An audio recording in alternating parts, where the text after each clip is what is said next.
500 ans de mystification. Il n'y a pas que des mystifications, il y a aussi des malentendus et des bourdes. Il y en a énormément. Bon, il y a les escrocs qui prétendent avoir découvert une poudre de perlimpinpin ou réussi quelque chose d'extraordinaire comme le clonage d'un être humain. Il y a les mystifications volontaires comme celle du fameux crâne de Piltdown, qui était le crâne d'un homme préhistorique, qui aurait été le fameux chaînon manquant dans l'évolution entre le singe et l'homme. C'était les idées qui prévalaient encore à la fin du XIXe siècle. Il y a eu les mystifications involontaires sur la sexualité.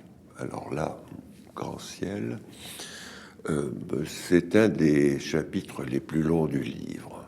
Le nombre de sottises véhémentes qu'on a enseignées et imposées dans les familles, les collèges, les communautés, parce qu'on se faisait des idées sur la sexualité qui était d'un autre temps. Et ça a mis du temps, il a fallu 50 ans pour qu'on commence à se calmer un peu et qu'on admette que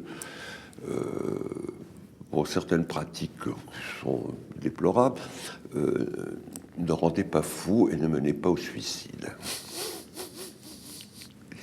Il y a les escroqueries, les avions renifleurs, par exemple. Ça, c'était... mais il y en a plein, et il y a des bourdes de bonne foi, comme Laplace, qui était le grand savant du XVIIIe siècle, où on ne croyait pas que les pierres tombent du ciel. Alors quand des paysans ont vu des pierres tomber du ciel et qu'ils l'ont raconté, Laplace a dit « c'est abominable ces histoires, c'est des superstitions indignes, etc. » Et puis, quand finalement ils ont eu les fameuses pierres, ils ont dû convenir, les savants ont dû convenir qu'il y avait bien des aérolithes. Bon. Alors, je fais une distinction dans ce livre entre les bourdes innocentes, les erreurs innocentes, comme Einstein qui en 1932 dit « il n'y aura jamais d'énergie atomique ». Merveilleux, hein. Et puis, les escroqueries, les mystifications volontaires ou involontaires des gens qui refusent d'admettre des évidences, qui continuent à prêcher le faux parce qu'ils ne veulent pas perdre leur autorité.